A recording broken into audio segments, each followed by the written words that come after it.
স্বাগত রাত ৯টায় বাংলাদেশের সঙ্গে আছে আমি জাহিদ হোসেন। আর সবশেষের খবরের আলোচনার বিশ্লেষণ সাথে নিয়ে যাচ্ছে আমি মাহমুদা মমিতা। আর খেলাধুলার খবর জানাবো আমি সাইদ সাদিক।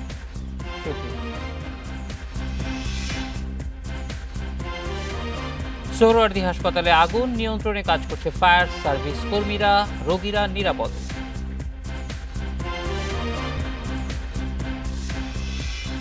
তৃতীয় দফায় ১২৭ উপজেলায় ভোট ২৪ মার্চ। রিটার্নিং কর্মকর্তাদের নিরপেক্ষ থাকার নির্দেশ সিইসির।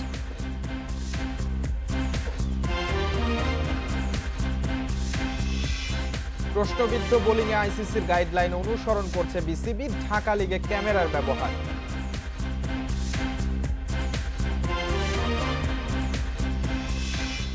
রাত ৯টায় বাংলাদেশে আজ মতামত পাঠানোর বিষয়ে সড়কের মাঝের পিলার সরানোর নির্দেশ হাইকোর্টের। মতামত পাঠাতে পারেন SMS অথবা ফেসবুকে। আপনাদের মতামত জানাবো সংবাদের পরের অংশে।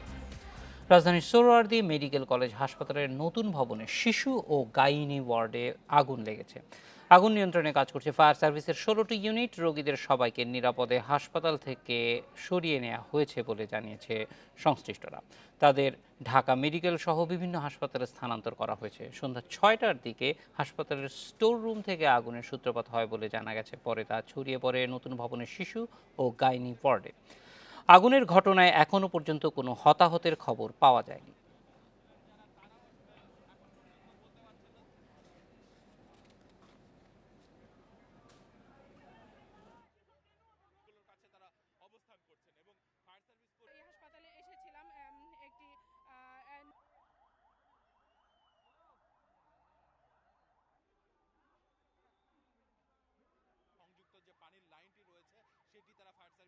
যখন অকারেন্সটা ঘটছে আমি প্রথমে দেখছিলাম যখন শুরু হয়েছে তখন, তো আমি তখনই সাথে সাথে 999-এ ফোন দিছি। প্রত্যেকটা ওয়ার্ডের প্রত্যেকটা কেবিনের প্রত্যেকটা বেডে যেয়ে আমরা রোগীদের নিয়ে আসছি যারা কথা বলতে পারে না, অপারেশন হয়েছে। ইভেন সর্বশেষ আইসিইউ থেকে আমরা 10টা পেশেন্ট বের করে নিজেরা অ্যাম্বুলেন্স ঠিক করে বিভিন্ন মেডিকেলে আমরা ট্রান্সফার করে দিয়েছি। রাজধানীর সোহরাওয়ার্দী হাসপাতালে আগুন এ বিষয়ে নিয়ন্ত্রণে কাজ করছে ফায়ার সার্ভিসের 16টি ইউনিট। সেখানে আছেন আমাদের সহকর্মীরা। সরাসরি চলে যাচ্ছে তাদের কাছে। প্রথমেই যাব ফারজানা আক্তারের কাছে। ফারজানা, আগুন নিয়ন্ত্রণে কতটুকু এসেছে এবং যারা হাসপাতালে ছিল তাদের স্থানান্তরের বিষয়ে কি তথ্য আছে সর্বশেষ আপনার কাছে? আমরা যেটা জানতে পেরেছি যে আগুন মোটামুটি নিয়ন্ত্রণে এসেছে। এরপরও ফায়ার সার্ভিস ভেতরে কাজ করছেন, এখনো সম্পূর্ণ তারা আমাদের নিশ্চিত করেননি যে আগুন সম্পূর্ণ নিয়ন্ত্রণে আছে। আমরা জানতে পেরেছি যে হাসপাতালে 1100 থেকে 1200 রোগী ছিলেন। কিছুক্ষণ আগে হাসপাতাল পরিদর্শনে স্বরাষ্ট্রমন্ত্রী এসেছেন এবং স্বাস্থ্যমন্ত্রী এসেছেন, স্বাস্থ্য প্রতিমন্ত্রী এসেছেন। স্বাস্থ্য প্রতিমন্ত্রী আমাদের যেটা জানালেন যে রোগীদের যেন সব হাসপাতালে নেওয়া হয়, সেখানে স্বাস্থ্য মন্ত্রণালয়ের পক্ষ থেকে বিভিন্ন হাসপাতালে নির্দেশনা দেওয়া হয়েছে যে এখান থেকে যেসব রোগীরা বিভিন্ন হাসপাতালে যাবে সেই হাসপাতালগুলোতে যেন রোগীদের অবশ্যই ভর্তি করা হয়। এর আগে কিছুক্ষণ আগে আমরা কিছু কথা শুনেছিলাম যে গরিব রোগী যারা মানে যারা স্বল্প আয়ের মানুষ তাদেরকে হাসপাতালে ভর্তি করানো হচ্ছে না। কথাটি জানার পরপরই স্বাস্থ্য মন্ত্রণালয়ের পক্ষ থেকে স্বাস্থ্য প্রতিমন্ত্রী সবাইকে নির্দেশনা দিয়েছেন বলে আমাদের জানিয়েছেন যে কোনো রোগীকে হাসপাতাল থেকে ফিরিয়ে দেওয়া না হয়। যদি বেড দেওয়া সম্ভব না হয় তবুও যেন তাদেরকে হাসপাতালে কোনোভাবে রাখার ব্যবস্থা করে চিকিৎসাটা অন্তত নিশ্চিত করা যায়। এই বিষয়টা আমরা জেনেছি। আমরা আরও একটা বিষয় জানতে পেরেছি যে হাসপাতালে দুর্যোগ ব্যবস্থাপনার জন্য করার জন্য একটা কমিটি করা হয়েছে গত 4 মাস আগে।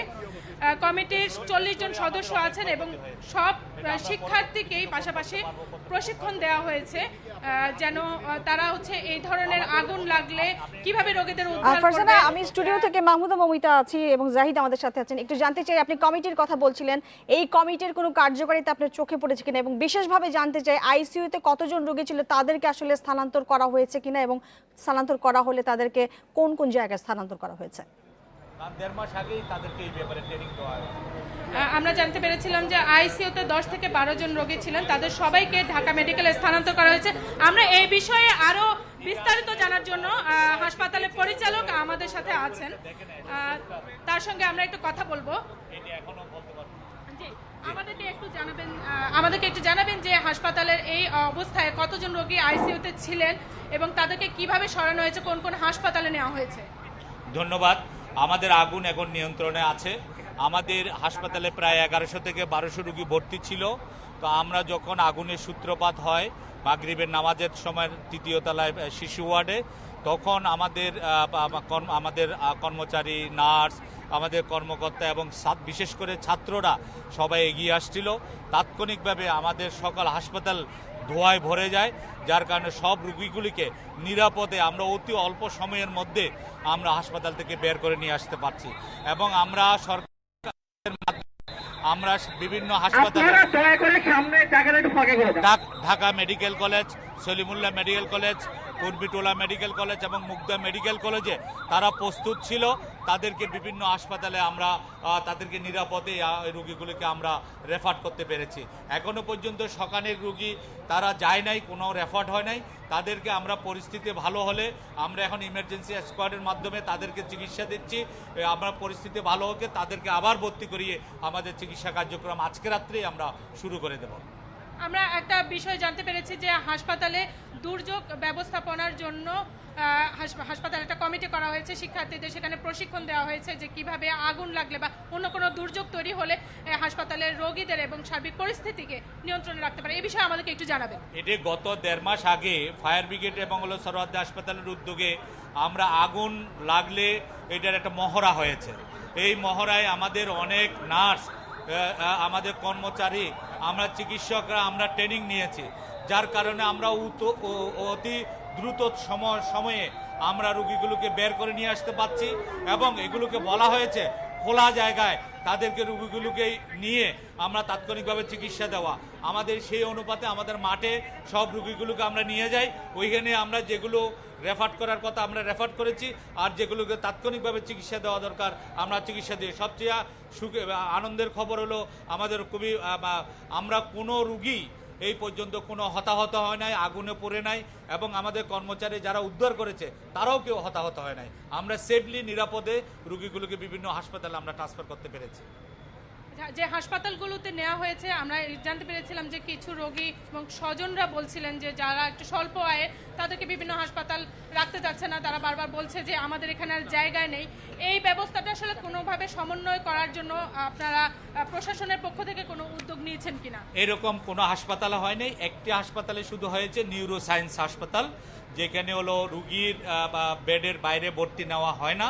তো তাদের কাছে ইনফরমেশন ছিল না, যার কারণে প্রাথমিকভাবে 2-1টা রুগী গিয়েছিল, তাদেরকে ফেরত পাঠিয়েছে। পরবর্তীতে আমাদের মাননীয় স্বাস্থ্যমন্ত্রী মহোদয় এবং প্রতিমন্ত্রী মহোদয় তাদের পরিচালকের সাথে কথা বলার পরে পরবর্তী রোগীগুলো তারা নেওয়ার জন্য তারা প্রস্তুত আছে বলে জানিয়েছে।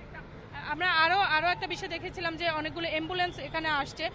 সর্বমোট কতগুলো অ্যাম্বুলেন্সে উদ্ধার কার্যক্রমে মানে কাজ করেছে, বা অ্যাম্বুলেন্স পেতে আপনারা কোনো সংকটে পড়েছেন কিনা? আমাদের অসংখ্য অ্যাম্বুলেন্স, আমি সংখ্যা বলতে পারবো না, কমপক্ষে 50টার কম না। এই অ্যাম্বুলেন্সগুলো আমাদের এই সাহায্য করেছে, বিনামূল্যে তারা পাঠিয়ে দিয়েছে, এবং আমরা তাদের কাছে কৃতজ্ঞতা প্রকাশ করছি। আর যারা খুব ক্রিটিক্যাল পেশেন্ট ছিল, যেমন হচ্ছে সেই সময় কোনো ওটিতে কোনো অপারেশন চলছিল কিনা, সেই অবস্থা থেকে আসলে উদ্ধার কার্যক্রমটা কিভাবে করা গেছে? অনেকে আইসিইউতে ছিলেন, অনেকে খুব মানে যারা খুবই অসুস্থ অবস্থায় ছিলেন, তাদেরকে কিভাবে আপনারা আসলে উদ্ধার করে এনেছেন, বা বাহিরে এসে তাৎক্ষণিক যে চিকিৎসা তাদের দরকার হয়েছে সেটা দেওয়া সম্ভব হয়েছে কিনা? আসলে আমাদের হলো ওই সময় কোনো অপারেশন ছিল না, ইমার্জেন্সিতে কিছু রুগী ছিল, ইমার্জেন্সিতে হলো বহির্বিভাগে, যার খুব দ্রুততম সময়ে আমরা ইমার্জেন্সি থেকে তারা বের করে নিয়ে আসতে পারছি। এবং ইমার্জেন্সি তখন উঠেছিল না, ইমার্জেন্সি শুধু ছিল আইসিইউ রুগীগুলো। এগুলোকে আমরা বিভিন্ন হাসপাতালে তাৎক্ষণিকভাবে আমরা কথা বলে তাদেরকে বিভিন্ন হাসপাতালে আমরা রেফার করতে পেরেছি।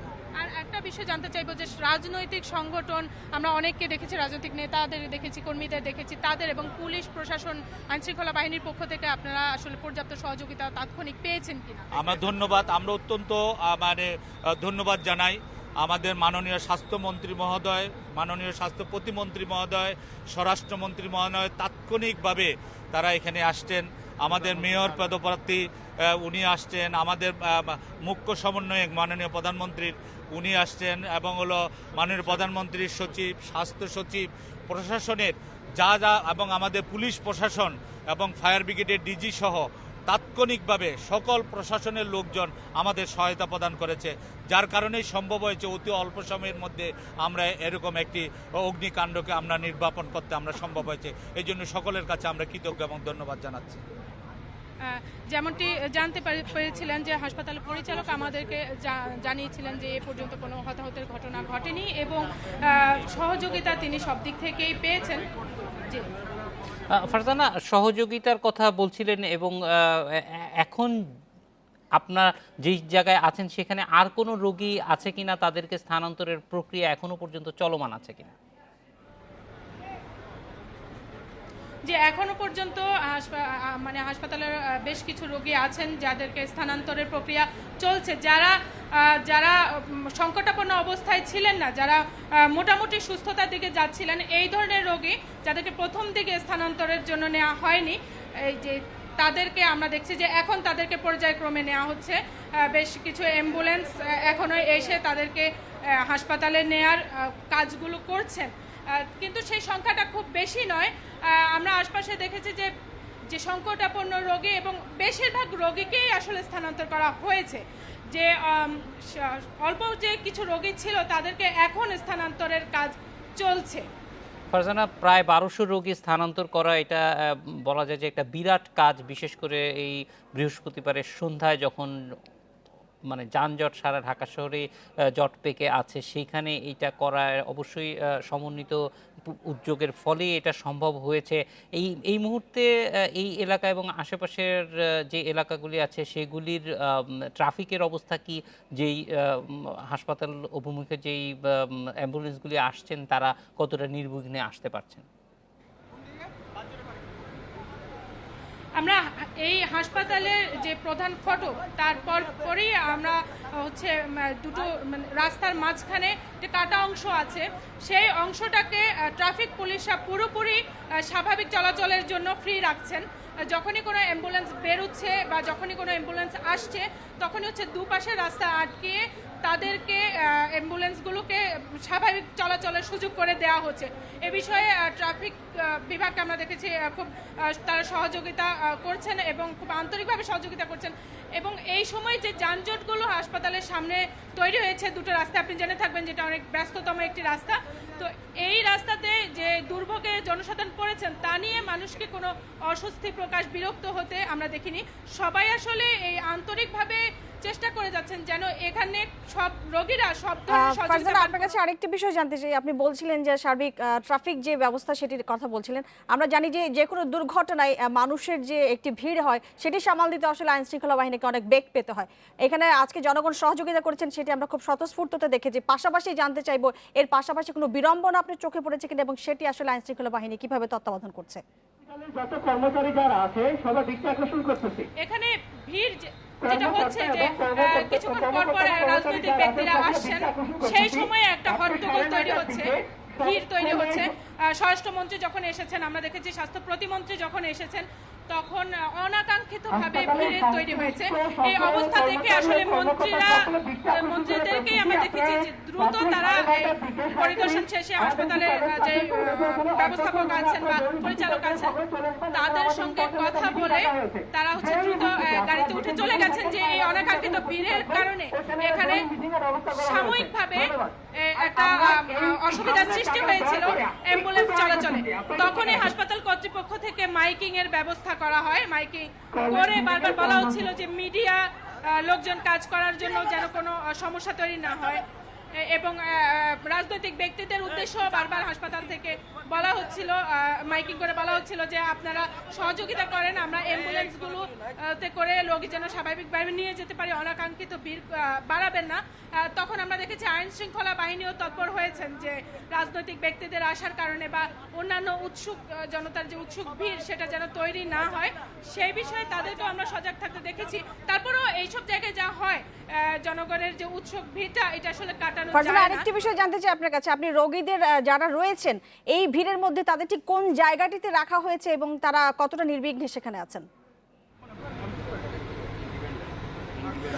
আমরা যে ভিড়ের অংশটা আসলে হাসপাতালের সম্মুখভাবে সম্মুখভাগে। আর রোগীদেরকে রাখা হয়েছিল হাসপাতালের সামনে যে রাস্তার দুপাশের ফুটপাত এবং পাশে একটা উদ্যান আছে, সেই উদ্যানের ভেতরে রোগীদেরকে রাখা হয়েছিল।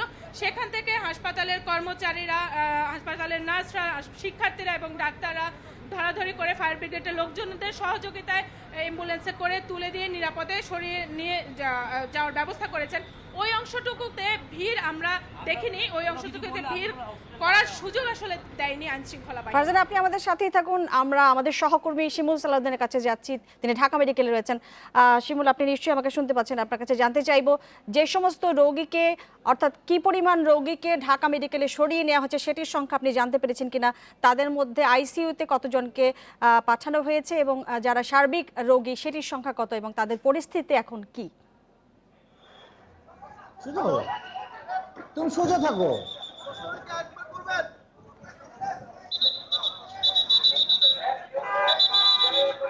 শিমুল, আপনি আমাকে শুনতে পাচ্ছেন?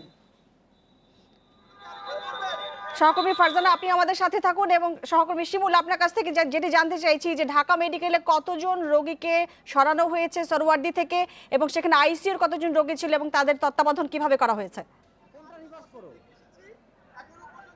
আসলে এই পর্যন্ত প্রায় 30টির মতো অ্যাম্বুলেন্স পৌঁছেছে এবং ঢাকা মেডিকেল কলেজ হাসপাতালে যিনি আবাসিক সার্জন তিনি বলছেন যে এখনো পর্যন্ত 45 জনের মতো রোগী তারা জায়গা দিয়েছেন। এছাড়া স্বাস্থ্য অধিদপ্তর বলেছেন যে সরওয়ার্দী হাসপাতালে যেসব রোগীদেরকে সরানো হয়েছে তাদের মোট 400 জনকে ওনাকে জায়গা দিতে বলা হয়েছে। তবে উনি একটু আগে আমার কাছে বলেছেন যে এমনিতে স্বাভাবিক সময়ে যে ঢাকা মেডিকেল কলেজের অবস্থাতে কোনো রোগী জায়গা না থাকলেও তারা সর্বাত্মক চেষ্টা করছেন এই 400 রোগীকে জায়গা দিতে। আমি যদি দেখাই যে একের পর এক রোগীরা আসলে অ্যাম্বুলেন্সে করে এই ঢাকা মেডিকেল কলেজের জরুরি বিভাগে আসছেন এবং এখানে স্বজন সহ মানে আগ্রহী মানুষদের ভিড় সামলাতে আনসার কর্মীদের রীতিমতো ঘাম ঝরাতে হচ্ছে আসলে। এবং শিমুল, আপনার কাছে আরেকটি বিষয় জানতে চাই, যারা রোগীরা আসছেন তারা আগুনের ধোঁয়ায় বা কোনোভাবে অসুস্থ হয়েছেন কিনা, তাদের আলাদা কোনো রকম তত্ত্বাবধান করা হচ্ছে কিনা? আরেকবার যদি বলেন একটু।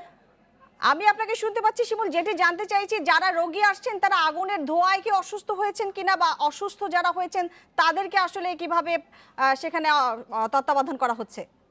আসলে যে রোগীরা আসছেন তারা বেশিরভাগই আসলে তারা আসলে রোগী, কিন্তু এই অগ্নিকাণ্ডের কারণে তারা কেউ আসলে নতুন করে অসুস্থ হননি। তাদেরকে যেহেতু ওই অগ্নিকাণ্ডের কারণে হাসপাতাল থেকে সরানো হয়েছে, তাদেরকে আরেকটি হাসপাতালে স্থানান্তর করার প্রক্রিয়া হিসেবে আসলে তাদেরকে এখানে সরানো হয়েছে। শিমুল, একটু জানতে চাই যে ঢাকা মেডিকেলে সাধারণভাবেই আমরা দেখি যে সেখানে যত রোগী থাকার কথা তার চাইতে অনেক বেশি রোগী থাকে, বারান্দাগুলিতেও রোগী থাকে, ফলে এই আকস্মিক চাপটা কিভাবে তারা নিচ্ছেন সেইটার জন্য বাড়তি কোনো অ্যাডমিনিস্ট্রেটিভ ব্যবস্থা নেওয়া হচ্ছে কিনা বা কোথায় রোগীদেরকে রাখার চেষ্টা করা হচ্ছে এবং ডাক্তাররাও এটা অ্যাটেন্ড করতে পারছেন কিনা? রোগীদের স্থান সংকুলনের যে ব্যাপারটি সেটিতেই তারা চাপের মুখে থাকে। নতুন রোগী দেখা যায় তাদের খুবই কষ্ট হয়, কিন্তু এটি যেহেতু একটি জরুরি অবস্থা ফলে তারা সর্বাত্মক চেষ্টা করছেন এবং স্বাস্থ্য অধিদপ্তর তাদেরকে জানিয়েছে অন্তত 400 রোগী আসলে এখানে স্থানান্তর করতে হবে। তারা সে অনুযায়ী আসলে পদক্ষেপ নিচ্ছেন। হাসপাতালের পরিচালক কিছুক্ষণ আগে দিয়ে এসেছেন, তিনিও বলেছেন যে তাদের যে সামর্থ্য তার সবটুকু ঢেলে দিয়ে এই জরুরি অবস্থায় তারা মোকাবেলা করবেন।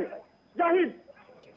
শিমুল, আপনি আমাদের সঙ্গে থাকুন। আমরা আরেকবার একটু ফারজানার কাছে যেতে চাই, তিনি সোহরাওয়ার্দী হাসপাতালেই আছে। আমরা জানি যে প্রায় 1200-র মতো রোগীকে স্থানান্তর করার একটা বিরাট বড় কর্মকাণ্ড এই হাসপাতালের কর্মকর্তা কর্মচারী এবং সাধারণ মানুষ মিলে করেছে। ফারজানা, এই যে রোগীদেরকে স্থানান্তর করা হচ্ছে তাদেরকে কোথায় নিয়ে যাওয়া হবে, ঢাকার অন্য যে হাসপাতালগুলি সেখানকার প্রস্তুতি সব মিলিয়ে এখানে পরিচালকের সঙ্গেও আপনি কথা বলছিলেন কিছুক্ষণ আগে, অন্য হাসপাতালগুলির সঙ্গে কিভাবে সমন্বয় করা হচ্ছে? যেটা আপনাকে জানাতে চাইছি যে অন্য হাসপাতালগুলোর সাথে সমন্বয়ের দায়িত্বটা স্বাস্থ্যমন্ত্রী এবং স্বাস্থ্য প্রতিমন্ত্রীর মাধ্যমেই হয়েছে। যখন আগুন লাগার ঘটনাটা জানা যায় এবং সরোয়ার্দী হাসপাতালের রোগীদেরকে বাহিরে এনে অন্যান্য হাসপাতালে স্থানান্তরের কাজটা শুরু হয়, তার কিছুক্ষণের মধ্যেই আশপাশের হাসপাতালের পরিচালকদেরকে জানিয়ে দেওয়া হয়েছে বিষয়টি এবং স্বাস্থ্য প্রতিমন্ত্রী এবং স্বাস্থ্যমন্ত্রী তাদেরকে এই ইনস্ট্রাকশনটা দিয়েছেন যে যেন কোনো রোগীকে সেখান থেকে ফিরিয়ে দেওয়া না হয়। আপনি জেনে থাকবেন যে বেশিরভাগই পাঠানো হয়েছে সরকারি হাসপাতালগুলোতে, ঢাকা মেডিকেল কলেজ, মিডফোর্ড হাসপাতাল এবং এই সরোয়ার্দীর আশেপাশে যে হাসপাতালগুলো আছে সেই হাসপাতালগুলোতে পাঠানোর উদ্যোগটা নেওয়া হয়েছে। এক্ষেত্রে পরিচালক আমাদেরকে যেটা জানাচ্ছিলেন যে বেসরকারি ক্লিনিকগুলোতে চেষ্টা করার চেয়ে তারা সরকারি হাসপাতালগুলোতে চেষ্টাটা বেশি করেছেন। তারপরেও যে সমস্যাটা আসলে হয়, সব হাসপাতালে আমরা জানি যে সরকারি হাসপাতালগুলোর শয্যার সংখ্যার চাইতে অনেক বেশি রোগী থাকে।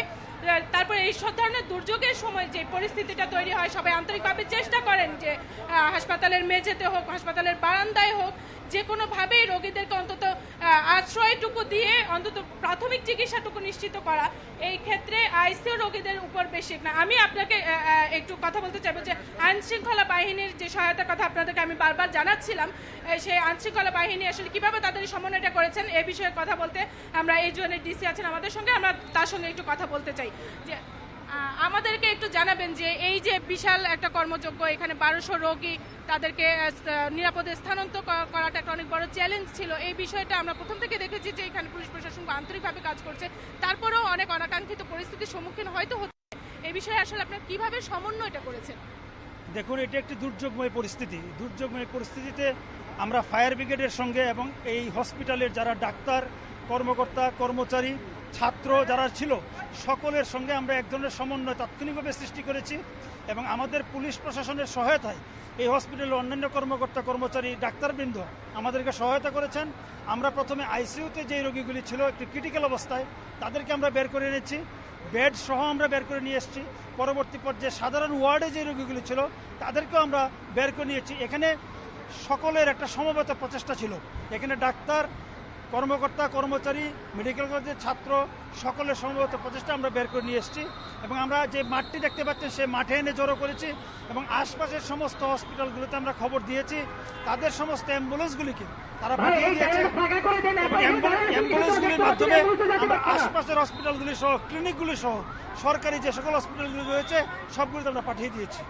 আমরা আরেকটা বিষয় জানতে চাইবো যে সাধারণত দুর্যোগ পরিস্থিতি হলেও সাধারণ জনগণের একটা অনাকাঙ্ক্ষিত ভিড় তৈরি হয়, এখানেও সেটার ব্যতিক্রম ঘটেনি, কিন্তু সেই সময়টাতে আপনারা আসলে কিভাবে তাদেরকে এই ভিড় সামলে রোগীদেরকে নিরাপদে পার করে নেওয়ার জন্য এই ব্যাপারটা আসলে কিভাবে আপনারা? এইটি ছিল আমাদের জন্য একটা চ্যালেঞ্জ যে একটি ঘটনা যখন ঘটে তখন উৎসুক হাজার হাজার জনতা তখন সমবেত হয়, তখন কাজের পরিবেশ অনেক সময় থাকে না। আমরা প্রথমে যেটা চেষ্টা করেছি আগুনটাকে নেভানোর ক্ষেত্রে ফায়ার ব্রিগেডকে শতভাগ সহায়তা নিশ্চিত করা। আমরা আমাদের পর্যাপ্ত ফোর্স আমরা খবর দিয়েছি, যে যেখানে ছিল মোহাম্মদপুর, আদাব, শেরে বাংলা বিভিন্ন থানা থেকে আমরা তাৎক্ষণিকভাবে সমস্ত ফোর্স উড্ডু করে আমরা নিয়ে এসেছি গাড়িগুলো। এবং দেখতে পাচ্ছেন ডিসি ট্রাফিক আছে, মুভমেন্ট যেন একেবারে স্মুথ থাকে, সেখানে মুভমেন্টটা স্মুথ থাকার জন্য ডিসি ট্রাফিক কাজ করেছে। সকলের সমবেত প্রচেষ্টায় আমরা আগুন নেভাতে সক্ষম হয়েছি এবং উৎসুক জনতা যেন হসপিটালে ঢুকে অনাকাঙ্ক্ষিত পরিবেশ সৃষ্টি করতে না পেরেছে। বিভিন্ন জায়গায় আমরা চেকপোস্ট কর্ডন করে দিয়েছি। সো আমি বলবো সকলের সমবেত প্রচেষ্টায় আমরা এটা করতে সক্ষম হয়েছি। যেমনটি আমরা জানতে পারছিলাম যে পুলিশ প্রশাসনের পক্ষ থেকে যে তারা সার্বিক সহযোগিতার জন্য আপ্রাণ চেষ্টা করেছেন। এই ছিল। সঙ্গে থাকুন, আমরা আবার আপনার কাছে ফিরে আসছি। আপনারা জানেন যে রাজধানীর সোহরাওয়ার্দী হাসপাতালে আগুন লেগেছে এবং সেখানে 16টি ইউনিট কাজ করছে। আগুন অনেকটাই নিয়ন্ত্রণে ফায়ার সার্ভিস জানিয়েছে। আমাদের সহকর্মী আসিফ সুমিত সেখানে রয়েছেন, আমরা তার কাছ থেকে সর্বশেষ তথ্য জানবো। সুমিত, আপনার কাছে যেটি এই মুহূর্তে জানতে চাইবো, সার্বিক পরিস্থিতি সেখানকার কেমন? ভেতরের আগুন পুরোপুরি নিয়ন্ত্রণে এসছে, ফায়ার সার্ভিস কি বলেছে এবং আগুনের সূত্রপাত সম্পর্কে কিছু জানতে পেরেছেন কিনা?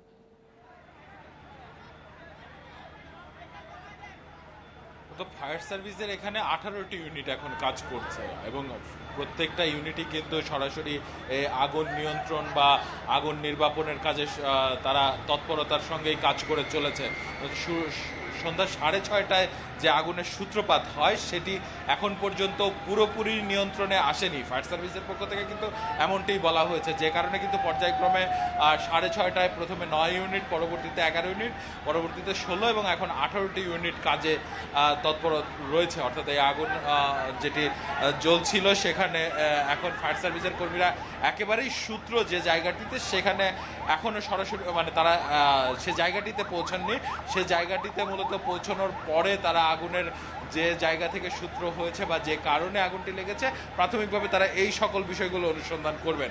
পাশাপাশি ফায়ার সার্ভিসের কর্মীরা কিন্তু আগুন নিয়ন্ত্রণ বা নির্বাপনের পাশাপাশি তারা উদ্ধার আশপাশে কোনো হতাহত ব্যক্তি রয়েছে কিনা সেগুলোও তারা কিন্তু পর্যবেক্ষণ করে সামনের দিকে এগোচ্ছেন। এবং এখন পর্যন্ত ফায়ার সার্ভিসের এই তৎপরতা চলছে আইনশৃঙ্খলা বাহিনী এবং সাধারণ মানুষ যারা আগুন নেভানোর কাজে বা যারা হাসপাতালের রোগী বা তাদের স্বজন ছিলেন তাদের উদ্ধারে সরাসরি সহযোগিতা করেছেন, সেই তৎপরতা এখনও চলমান রয়েছে। তা আগুন যেটি আসার বিষয় সেটি হচ্ছে যে আগুন যখন লাগে, অর্থাৎ লাগার আগুনটা এখানে প্রায় 10টা থেকে 12টা রুম আছে, ছড়িয়ে গিয়েছে আগুনটা, তবে এখন সম্পূর্ণ কন্ট্রোলে আছে। আগুন এখন নিয়ন্ত্রণে বলছেন? আগুন সম্পূর্ণ নিয়ন্ত্রণে। এখানে ক্ষয়ক্ষতি ঠিক বলা যাচ্ছে না এখন আমরা কিছু জেনারেটরের ভিতরে লাগানো হয়েছে। ওখানে যে জায়গাটা অন্ধকার, আমার জেনারেটরের মাধ্যমে অন্যান্য যে সমস্ত রোগী যেগুলো আছে হসপিটাল কর্তৃপক্ষের সাথে সমন্বয় করে কিছু রোগীকে বাইরে পাঠানো হচ্ছে, হয়তো কিছু রোগী হয়তো হসপিটাল কীভাবে তাড়াতাড়ি আনা যায় সেই ব্যবস্থা করা হচ্ছে।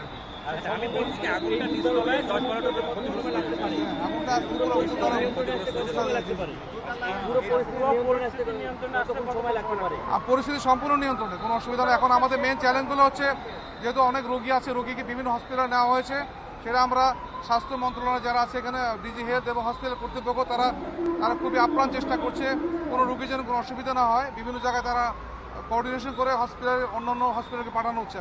এখন আমি ঠিক মতো এই মুহূর্তে বলতে পারছি না। এটা আমাদের একটা কন্ট্রোল রুম আছে, তার ওখানে গেলে আপনি ডিটেল জানতে পারবেন। না, ভিতরে কেউ না, ভিতরে সম্পূর্ণ খালি। আমার স্বাস্থ্য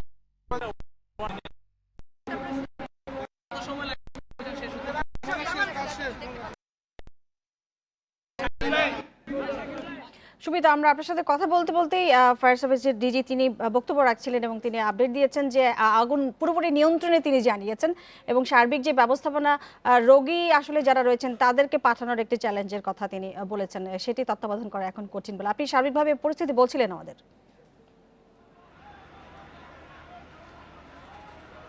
যে আগুন তিনি পুরোপুরি যদি নিয়ন্ত্রণে বলে থাকেন, অর্থাৎ 3 ঘন্টা প্রায় আগুনের ব্যাপ্তি ছিল, এই 3 ঘন্টা পরে ফায়ার সার্ভিসের কর্মীরা আগুন সম্পূর্ণভাবে নিয়ন্ত্রণে আনতে সমর্থ হয়েছেন। তাদের 18টি ইউনিট এখানে কাজ করেছে এবং ফায়ার সার্ভিসের মহাপরিচালক যিনি সরাসরি ঘটনাস্থলে এসে উপস্থিত হয়েছেন। মূলত এই সোহরাওয়ার্দী হাসপাতাল, যেটি তার নিজ নামেই আসলে পরিচিত, অনেক পুরনো একটি হাসপাতাল যেখানে বিশেষায়িতভাবেও কিছু চিকিৎসা করা হয় এবং সারা দেশ থেকেই কিন্তু রোগীরা এই হাসপাতালে আসেন, তাদের স্বজনরাও, অর্থাৎ রোগীদের সাথে তাদের স্বজনরাও এখানে থাকেন। তো সেই ধরনের একটি হাসপাতালে যখন আগুনের ঘটনা বা আগুন লাগার ঘটনা ঘটে, সেটা স্বভাবতই অনেক দুশ্চিন্তা বা বড় আকারের দুর্ঘটনা। এই ভবনটিতে আগুন লেগেছে যতটুকু আমরা জানি, এটা নতুন ভবন ছিল কি?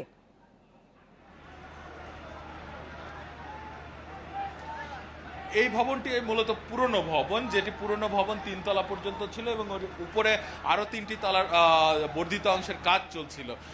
সুতরাং এই পুরনো ভবনের একটি বিষয়ে বারবারই প্রশ্ন উঠছে যে এই ভবনে আগুন নির্বাপনের জন্য বা আগুন মোকাবেলার জন্য সামগ্রী ছিল কিনা। তো এখন পর্যন্ত এই ভবনের যেটি গঠন, সেটিতে কিন্তু আগুন নির্বাপনের যে তাৎক্ষণিক যে সকল সরঞ্জামাদি থাকার কথা, সে ধরনের সরঞ্জামাদি এই ভবনটিতে থাকে না, এমনটি আমি এখানকার সাধারণ মানুষ বা যারা এই হাসপাতালের।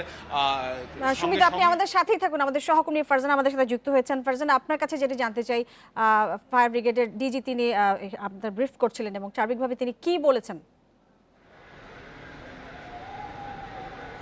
তিনি আপাতত বলেছেন যে আগুনের যেই আতঙ্ক ছিল, সংখ্যাটা ছিল, সেটা কেটে গেছে, এখন আগুন নিয়ন্ত্রণে আছে, কিন্তু তারপরও তারা শেষ মুহূর্তের যে পর্যবেক্ষণ সেটা করছেন এবং কোনো হতাহতের ঘটনা ঘটেনি বলে তারা আমাদেরকে জানিয়েছেন। এবং আগুন নির্বাপনের একটা বিষয় তারা বলছিলেন যে আগুন নির্বাপনের যথেষ্ট প্রস্তুতি এই বিল্ডিংয়ে ছিল কিনা, এই বিষয়টা তারা এখন তদন্ত করে দেখছেন। এতক্ষণ ধরে তারা আসলে আগুনটি নিভানোর কাজেই তারা কাজ করে যাচ্ছিলেন এই বিষয়টুকু আমরা আসলে জানতে পেরেছি। ফারজানা, আমরা আলী আহমদ খান যেটি বলছিলেন ফায়ার সার্ভিসের ডিজি, যে এটি নিয়ন্ত্রণে এসেছে, এটি একটা আশার খবর, কিন্তু এখন নিশ্চয়ই আরেকটু ফার্দার ইনভেস্টিগেশন হবে যে কতটুকু কোথাও সমস্যা এখনো রয়ে গিয়েছে কিনা, কিভাবে সূত্রপাত হলো। কিন্তু হাসপাতাল, যেহেতু হাসপাতালের রোগীদের একটা অধিকাংশ রোগীকেই এখান থেকে স্থানান্তর করা হয়েছে, হাসপাতাল কর্তৃপক্ষ নিশ্চয়ই এখন আবার পরিস্থিতি পর্যালোচনা করবেন এবং হাসপাতালের কোনো অংশ ব্যবহার করা যায় কিনা। আমরা জানি যে 1200 রুগী আসলে সব জায়গায় স্থানান্তর করা হয়তো পুরোপুরি সম্ভব হয়নি। তো সেই ব্যাপারে হাসপাতাল কর্তৃপক্ষ বা হাসপাতালের পরবর্তী কর্মকাণ্ড কি হবে সেটি নিয়ে তাদের ভিতরে কোনো আলোচনা বা বৈঠক ইতিমধ্যে তারা পরিকল্পনা করছেন কিনা। আমি আপনার প্রশ্নটি আমি বুঝতে পারিনি। যে ফারজানা, হাসপাতাল কর্তৃপক্ষ পরবর্তী পদক্ষেপের জন্য কোনো ধরনের পরিকল্পনা করছে কিনা, বৈঠক করছে কিনা, তাদের কর্মসূচি কি আছে? জি, হাসপাতালের পরিচালক যখন আমাদের সঙ্গে কথা বলছিলেন, তিনি আমাদেরকে একটা বিষয় জানিয়েছেন যে আজকে রাতের মধ্যেই রোগীদের আবার স্থানান্তর করে এই হাসপাতালে ফিরিয়ে আনা সম্ভব এবং তার জন্য পর্যাপ্ত প্রস্তুতি এবং ব্যবস্থা আছে। আসলে যে বিষয়টি ঘটেছে যে আগুনটি লেগেছে হাসপাতালের 3য় তলায় যে ওয়ার্ডগুলোতে, সেখান থেকে ছড়িয়ে পড়েনি। ছড়িয়ে না পড়ার কারণে হাসপাতালে যে বাকি যে ওয়ার্ডগুলো আছে, যে অংশটা আছে, সেগুলো ক্ষতিগ্রস্ত হয়নি, যে কারণে সেখানে হাসপাতাল কর্তৃপক্ষ যদি চান, এবং পরিচালক আমাদেরকে নিশ্চিত করেছেন যে আজকে রাতের মধ্যেই হাসপাতালের রোগীদেরকে আবার এখানে এনে। আপনার কাছে একটি বিষয় জানতে চাই, আপনি বলছিলেন যে রোগী তো সরিয়ে আনবে, সেক্ষেত্রে আসলে রোগীদের তত্ত্বাবধানের জন্য যে যন্ত্রগুলো, সেগুলো সব ঠিকঠাক আছে কিনা বা সেগুলো কতটুকু ক্ষতিগ্রস্ত হয়েছে? কারণ তাদের সেবা দিতে হলে তো যন্ত্র বা সার্বিক যে ব্যবস্থাপনা সেটাও ঠিক থাকতে, সেগুলো কি পুরোপুরি ঠিক আছে কিনা? আমরা একটা জিনিস লক্ষ্য করেছি, যখন রোগীদেরকে হাসপাতাল থেকে বের করে নেওয়া হয়েছে, তখন যারা অসুস্থ ছিলেন, যারা পঙ্গু অবস্থায় ছিলেন, যারা হার্ট অ্যাটাক বা এরকম ক্রিটিক্যাল পেশেন্ট ছিলেন, তাদেরকে বেড থেকে না উঠিয়ে সে বেডগুলো সহ তুলে বাইরে নিয়ে আসা হয়েছে। সেগুলো হাসপাতালের সামনে যে মাঠ আছে সেই মাঠে রাখা হয়েছে। এই অবস্থায় ভেতরের যে পরিস্থিতিটা, কারোর সঙ্গে অক্সিজেনের সিলিন্ডার নিয়ে আসা হয়েছে। হাসপাতালের ভেতরের পরিস্থিতিটা আসলে যেটা আমরা যদিও দেখতে পারিনি, কিন্তু বাহির থেকে যেটা দেখা যাচ্ছে যে ভেতরের পরিস্থিতিটা আসলে অনেকটাই এলোমেলো। তার জন্য যদি হাসপাতাল কর্তৃপক্ষ রোগীদেরকে আবার ফিরিয়ে এনে এখানে চিকিৎসা দিতে চান, সেক্ষেত্রে কিছুটা বেগ তো অবশ্যই পেতে হবে এবং সেগুলোকে আবার পূর্বের অবস্থায় ফিরিয়ে নেওয়া যাওয়াটা সময় সাপেক্ষ ব্যাপার। কিন্তু অন্যান্য হাসপাতালে যেহেতু রোগীরা বেড পায়নি, নিচে অবস্থান করেছেন, এখন রাতের বেলা এই সময়ে চিকিৎসক পাওয়াটাও একটা সংকটের ব্যাপার। আগামীকাল শুক্রবার বন্ধের দিন হওয়ার কারণে অনেক চিকিৎসক আসলে এই সময় হাসপাতালে থাকেন না। সেক্ষেত্রে যদি তাদেরকে ফিরিয়ে এনে হাসপাতালে আবার নিয়ে আসা হয়, রাখা হয়, যেহেতু এখানে একটা দুর্যোগের ঘটনা ঘটেছে, এখানে হাসপাতালের কর্মচারী, নার্স, ডাক্তাররা সবাই অবস্থান করছেন। আপনি আমাদের সঙ্গে সোহরাওয়ার্দী হাসপাতালের রোগীদের ঢাকা মেডিকেল কলেজ হাসপাতালে স্থানান্তর করা হচ্ছে। সেখানে আছেন সহকর্মী তৈমুর মোহাম্মদ সালাউদ্দিন। জানবো সর্বশেষ অবস্থা। তৈমুর মোহাম্মদ সালাউদ্দিন, যেই পরিস্থিতি আমরা দেখছি যে অসংখ্য রোগীকে থেকে ঢাকা মেডিকেল কলেজে স্থানান্তর করা হয়েছে, সেইখানে প্রস্তুতিটা কেমন আছে? সেখানে রোগীদেরকে চিকিৎসা দেওয়ার মতো যথেষ্ট চিকিৎসক এবং নার্সরা আছেন কিনা? জাহিদ, আমি যখন এখানে এসেছি তখন 8টা 10 থেকে আমি যেটি দেখেছি যে একের পর এক অ্যাম্বুলেন্স আসলে এখানে আসছে এবং ঢাকা মেডিকেল কলেজের কর্মীরা, এখানে আনসার বাহিনীর সদস্যরা রয়েছেন, তারা তাদের সর্বাত্মক প্রচেষ্টা দিয়ে আসলে রোগীদেরকে একের পর এক বিভিন্ন ওয়ার্ডে আসলে নিয়ে যাচ্ছেন। এরই মধ্যে তারা তাদের হিসাব অনুযায়ী 70 থেকে 80 জন রোগীকে আসলে বিভিন্ন ওয়ার্ডে পাঠানো হয়েছে। এখনো পর্যন্ত সোহরাওয়ার্দী হাসপাতালের যে অগ্নিকাণ্ডের ঘটনায় সেখানে যে রোগীরা আসলে আছেন খোলা আকাশের নিচে মাতৃতে, খোলা আকাশের নিচে মাতৃতে, সেখান থেকে 21টি অ্যাম্বুলেন্স একটু আগে হিসাবে এবং 70 থেকে 80 জন জনের মতো রোগী আসলে বিভিন্ন ওয়ার্ডে তারা স্থানান্তর করেছেন। আমি এখানকার যিনি সিভিল সার্জন, যিনি আবাসিক সার্জন, যিনি ডক্টর আলাউদ্দিন, ওনার সাথে আমি কথা বলেছি। উনি বলছিলেন যে এমনিতে ঢাকা মেডিকেল কলেজের এই যেই যে জরুরি বিভাগ এটির আসলে ক্যাপাসিটি হলো 1500-র মতো রোগী, কিন্তু সবসময় এমনিতেই তার কয়েক গুণ রোগী এখানে থাকেন। এই হঠাৎ করে এই সংকটের কারণে সোহরাওয়ার্দী হাসপাতালের যে অগ্নিকাণ্ড, তার জন্য স্বাস্থ্য অধিদপ্তর তাদেরকে 400-র মতো রোগী এখানে স্থানান্তর করার কথা বলেছেন। তো তিনি বলছেন যে যত সংকটই হোক তারা সমস্ত রোগীকে আসলে সহায়তা দেবেন এবং এখানে যে রোগীরা আসছে। শিমুল, আমি মৌমিতা বলছিলাম স্টুডিও থেকে। আপনার কাছে যে বিষয়টা জানতে চাচ্ছিলাম, যে কোনো দুর্ঘটনায় প্রত্যেকটি হাসপাতালের একটি কমিটি থাকে এই দুর্ঘটনা কবলিত বিষয়গুলোকে সমাধান করবার জন্য।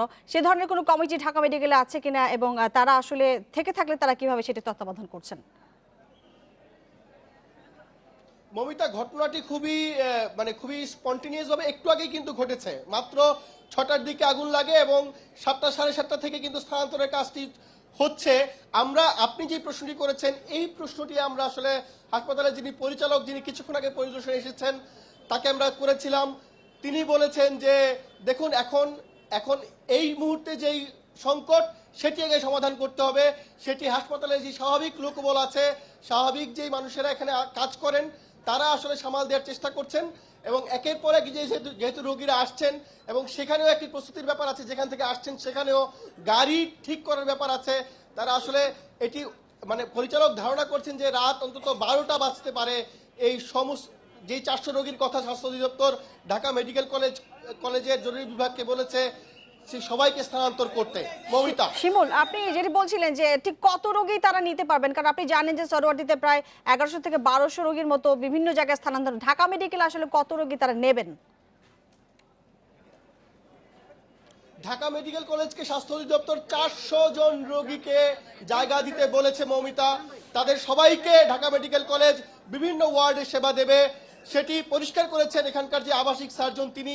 এবং এখানে এই রোগীদের মধ্যে কিন্তু শিশু আছেন, বৃদ্ধ আছেন, বিভিন্ন বিভাগের রোগী আছেন।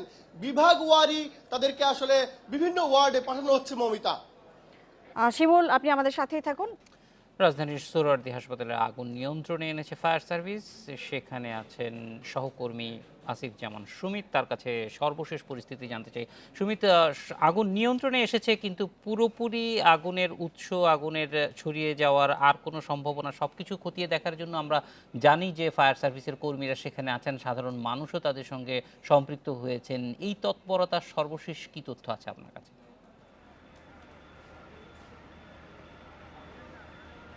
জাহিদ, মূলত আগুন নিয়ন্ত্রণে এসেছে 3 ঘন্টার পরে আসলে আগুন লেগেছে 6:30টায়।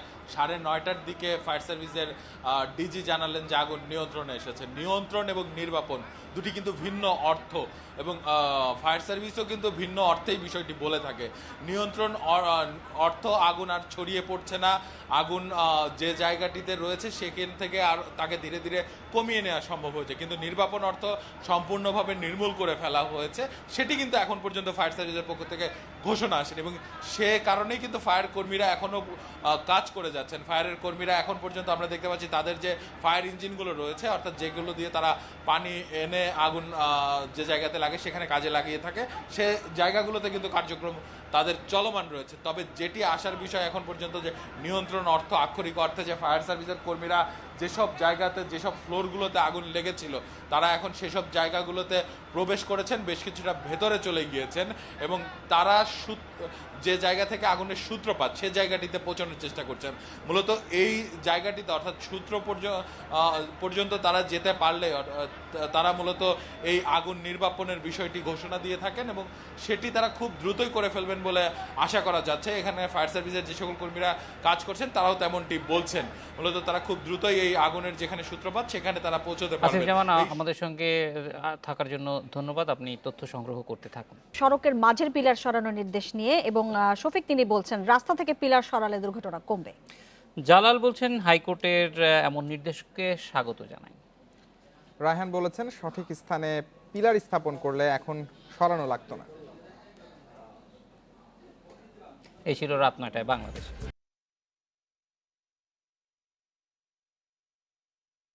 এই বসন্তে সব